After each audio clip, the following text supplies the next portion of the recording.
For Whom the Bell Tolls is not just a catchy title to a Metallica track from their 1984 album, Ride the Lightning. Bells remind us to pay vigilance to what is sacred and true, to tradition, to virtue, honor, and justice. For Whom the Bell Tolls is also the title of Ernest Hemingway's novel, which in turn borrows from John Donne. No man is an island, therefore never sinned to know for whom the bell tolls. It tolls for thee. These bells signify our interconnected lives and the collective impact of our actions. As the bells toll, they summon us to a moral reckoning. It's high noon for our showdown, or it's midnight for Scrooge's moral awakening. In a world often divided by complex topics, Harrison Butker's speech can be seen as one of those bell tolls, calling us to pause and reflect. Whether intended or not, his words urge us to stop and examine these issues, to engage in conversations that connect us rather than divide us. Also, come and watch me lose my damn mind trying to put these sewing machines together. Hello, I am the alien shepherdess, a wife, mother, seamstress, overthinker, and an observant Jew. I'm a work in progress with every single one of these titles, leading a flock of one in hopes of finding the answers to a fulfilling life. I'm wise enough to know that I do not have all the answers, but eager to explore, learn, and share what I discover along the way. Thank you for joining me. Shalom.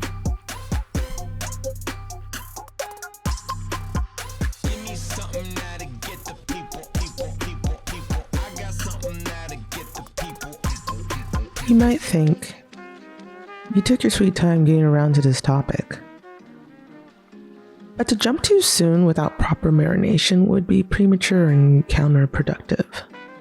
Our mission is to understand the intention behind Butker's speech and why he said what he said. At the end of the day, he's just a man who said a thing, or two, or three, or four, or more. I wasn't originally going to present this topic this way. I wanted to take my own chance at criticizing this man. I'm aware this topic has been dragged up and down the internet about 10,000 times. The funny thing is, through my own research, I started to have a change of heart. Not one that was sharing the position of this man, but one who had a better scope of who he was. My personal position on the more polarizing topics remains the same, and it's not necessarily aligned with this man. But I did find a message that was endearing, so therefore I got one nice thing to say about this guy. Now, the first rule of any speech class is know your audience. So, who was Butker addressing? Was it the graduates eager to embark on their new journeys? Or the faculty proud of their class and the school's achievements? Did he want to commune in fellowship with his Catholic cohorts? Understanding his audience is key to deciphering the message and its impact. Benedictine College, a private liberal arts institution in Atchison, Kansas, was established in 1971 through the merger of the St. Benedict's College for Men and Mount St. Scholastica College for Women. According to the Cardinal Newman Society, 85% of its students are Catholic. In an Associated Press article by Peter Smith and Heather Hollingsworth, it was noted that the video of the commencement shows a standing ovation for Kansas City Chiefs kicker Harrison Butker's speech. However, there were mixed reactions to his talking points. Many were in agreement with Butker's view, while many felt his views were antiquated or attacked marginalized groups, amongst other critiques. And then there were the nuns. The Benedictine Sisters of Mount St. Scholastica, one of the founding sponsors of the college, offered their thoughts on Butker's speech. Instead of promoting unity in our church, our nation, and the world, his comments seem to have fostered division, the statement said. One of our concerns was the assertion that being a homemaker is the highest calling for a woman, it added. We sisters have dedicated our lives to God and God's people, including the many women whom we've taught. These women have made tremendous difference in the world, in their roles as wives and mothers, and through their God-given gifts in leadership, scholarship, and their careers. Okay, so initially I would have assumed that a Catholic man at a Catholic college would be in simpatico with the entire student body. Even the sisters weren't having it. Sheesh.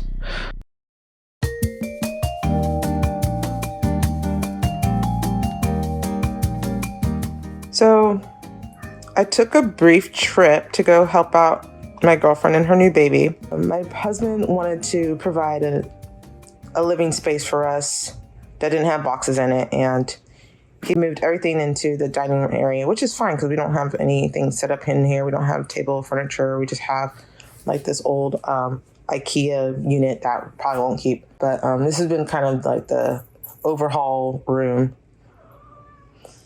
And the only thing is a lot of my stuff that I need for my studio is actually buried behind the stuff that he packed in here. So that's what I'm taking time to do. It's not that I'm berating his efforts, it's that I was going crazy and I thought I was missing items. And took some deductive reasoning to realize that it's probably shoved behind the items your husband was clearing out so that you guys could sit in the living room. So I'm now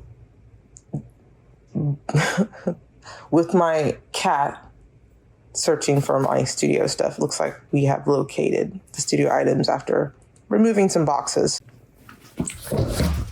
Here's one. There's the hardware I need for my industrial machines. Here's one of my Juki overlocks and fashion magazines. The label that I used is from a company called Everspruce.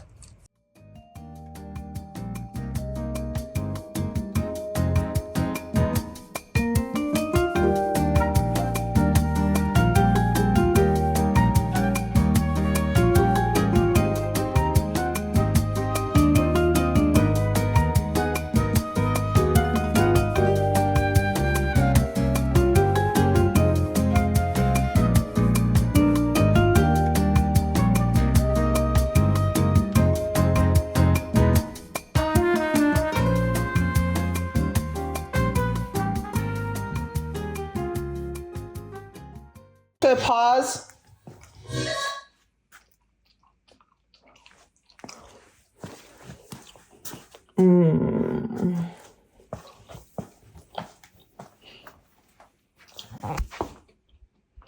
It's my brother, Elna, my two Jukis.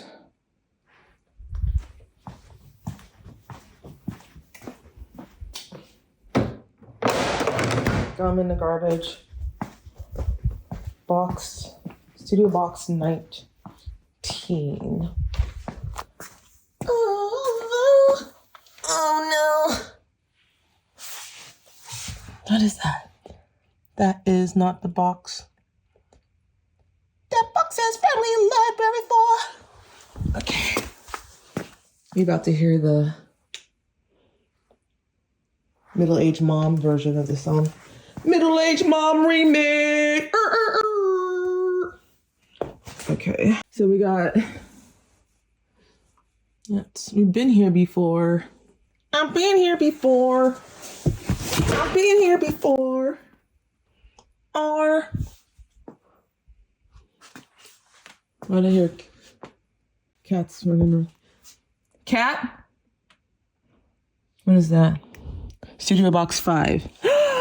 That is a 20, but not studio box 20. That's family library box 20. And this is studio box 52. I'm holding it up upside down, kind of. It might be upside down. I don't know. Studio box, family box. That's studio box 19. Now, I could get excited and be like, oh, that's one more closer to 20. Doesn't mean they stacked it in numerical order. Well, I could only be so lucky, right? I could only be so lucky, right? Is this one thing? So I'm scratching the guitar.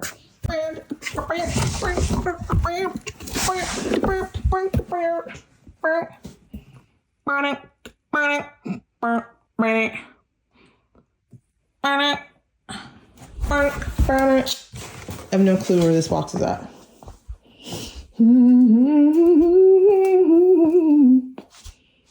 What is that?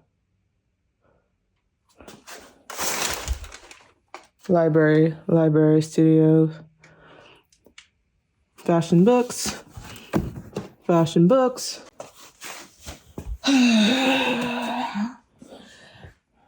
Je suis désolée. Well, the best thing I can do is look at what he said and compare for myself. Let's say there was a board game called Catholicism with the rules written on the back and side box cover. Now, please don't take offense. Obviously, you can't fit the entire catechism on the back side of a game board cover. But in Butker's Roman Catholic edition, we will address the arguments mentioned in the well-famed speech. Let's see here. Okay, board game rules of Catholicism, summary of church's stance. Okay, abortion. Okay, opposed, life is sacred from conception. IVF, immoral, replaces marital act, destroys embryos. Surrogacy, unethical, disrupts marriage, unity, child's rights. Euthanasia, against. Life is sacred. No premature ending. Withholding extraordinary means is allowed. Media, promote peace. Avoid sensationalism. Emphasize truth and charity. LGBTQ+. Acts disordered. Respect individuals, but acts are against natural law. Gender ideology. Traditional teachings. Emphasize human dignity. Critique contemporary theories. But take note of the asterisks here, though. However, the Catechism also states that homosexuals must be accepted with respect, compassion, and sensitivity. This teaching has developed through papal interventions and influenced by theologians, including the Church Fathers. Butker went after abortion, IVF, surrogacy, euthanasia, social media, the papacy, LGBTQ+, gender ideology, people who put ketchup on steak. Maybe not the last one. Based on catechism teachings of the church, Butker is accurate in his position on all those concerns. I take issue with his delivery, let alone his choice to convey his views during the commencement at an all-women's college. Now, based on Christianity, it's articulated by Jesus in the Gospel of Matthew, chapter 7, verse 12. So whatever you wish that others would do to you, do also to them. For this is the law and the prophets. And the Gospel of Luke, chapter 6, verse 31. And as you wish that others would do to you, do so to them. Or even in the good Old Testament or Torah under the book of Vayikra or Leviticus, chapter 19, verse 18, which states, you shall love your neighbor as yourself. This rule emphasizes treating others with the same kindness, respect, and consideration that one would wish to receive, promoting empathy and moral reciprocity in human interactions. What I just referenced was the Golden Rule. I will clarify, Butker did not condemn the practice of putting ketchup on steak, though I would have appreciated it if he did, for reasons I will not get into in this video. Here's something to consider. In Judaism, embarrassing someone in public is considered a sin, and it's akin to killing somebody. In the article, The Pompous and the Pitiless, Father Paul D. Scalia discusses the folly of pride. He explains that pride isolates individuals, causing them to speak to themselves rather than to God. It can be perceived as self-centered, leading to contempt and cruelty towards others. In contrast, humility fosters genuine dialogue and relationships with God and others. Scalia concludes that humility opens us to God's grace, while pride traps us in an endless loop of self-comparison and insecurity. There were many points in Butker's speech that I felt he failed to unite his cohorts. The wagging of the index finger, rebuking the Catholic community and society after these undergrads just finished completing a major milestone of obtainment. I felt like it was hard to be embraced by all. Butker's pride reminds me of the zealousness found in new believers of faith. And this interview kind of gave me a better inside look on Butker's current stance and mentality. Butker grew up in a Catholic household, but from my impression in his interview, they weren't staunch in the religion. Over time, he grew away from the faith and its practices. He was a stellar athlete in high school and college, obviously. But in the interview, he shared that there was still a void or emptiness inside him that was still left untapped. The influence of a devout Catholic teammate at Georgia Tech influenced Butker to return back to his Catholic roots and embrace the teachings with new eyes, heart, and understanding. I actually commend Butker for finding solace and religious discipline for himself, especially at such a young and impressionable age. That takes consistent obedience and self-awareness, something that doesn't come easy to all. From my understanding, the Bible does not condemn zeal itself, but emphasizes the importance of directing it towards righteous causes. Fervent zeal should be for good works and spiritual growth. If you find that you are one of those that are overzealous and projecting energy that appears self-righteous, full of ego, manipulates facts and terms to coerce others, this is where the folly lies. I don't think he walks or speaks through pretension, but he is with baby legs. In my opinion, he would do better influencing through his daily life and actions, living out his religious values in his daily interactions. Engagement prompt. Based on Butker's speech, do you feel the Golden Rule was employed in the most genuine and considerate manner?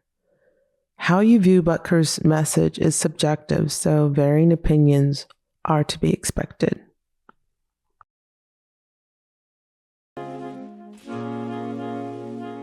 Never settle for what is easy.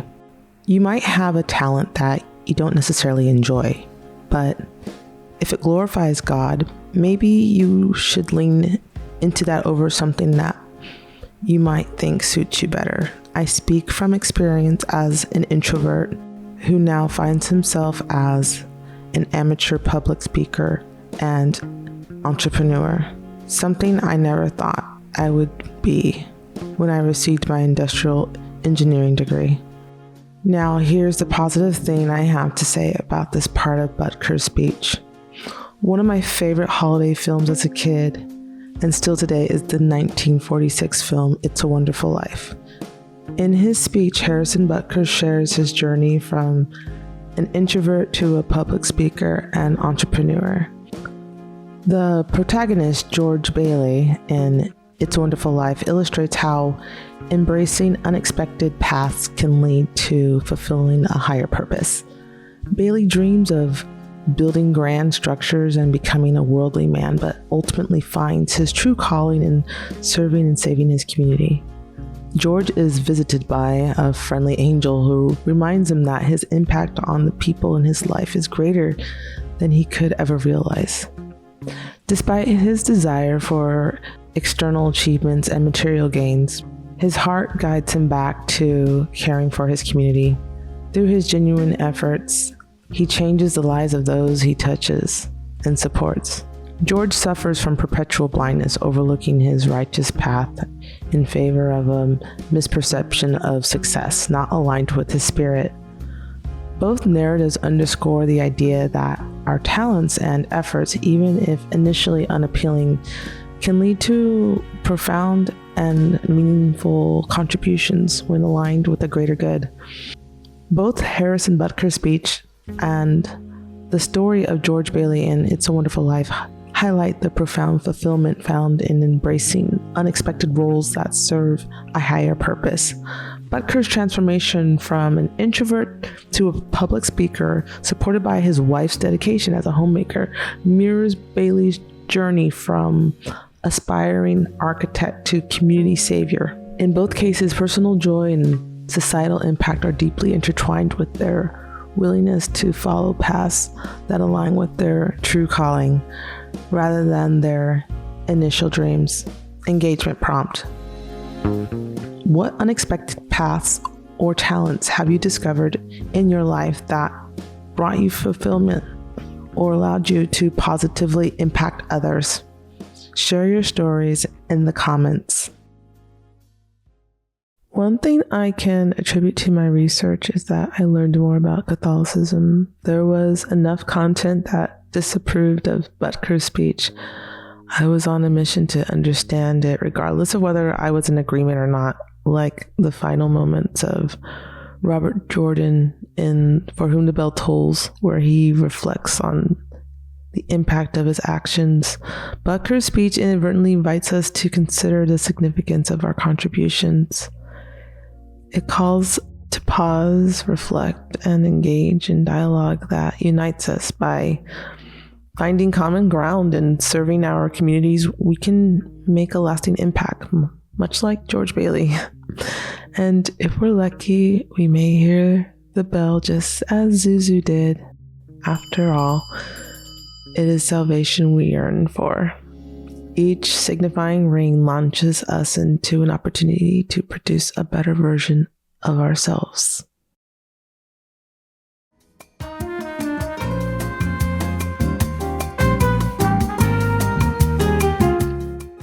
Yeah, I'm embarrassed because I said, as I started out, what box did I need?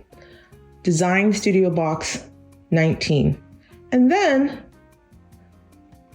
I changed the gospel to that I need Design Studio Box 20. Right? Don't ask me when that happened, because I literally walked over here and pointed my freaking camera to the box that I need. Okay? Listen. This is the side effects of having children. Your brain becomes so increasingly forgetful and dumb. Okay? That's how nature wants you to procreate. It's like with each child, you become increasingly stupid and have a less efficient memory.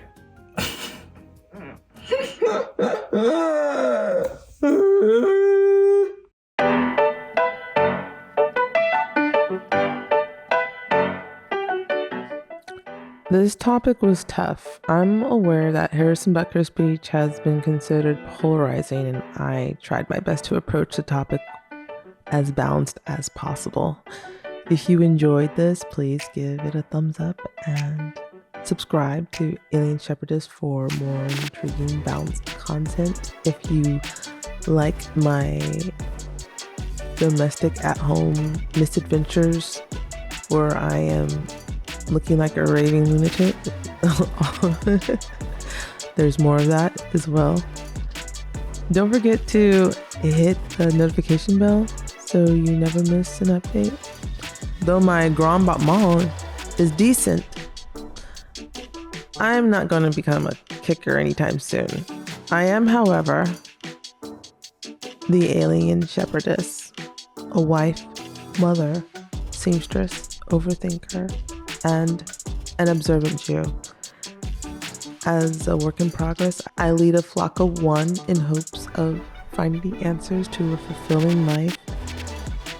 Though I know I do not have all the answers, I'm eager to continue exploring, learning, and sharing what I discover.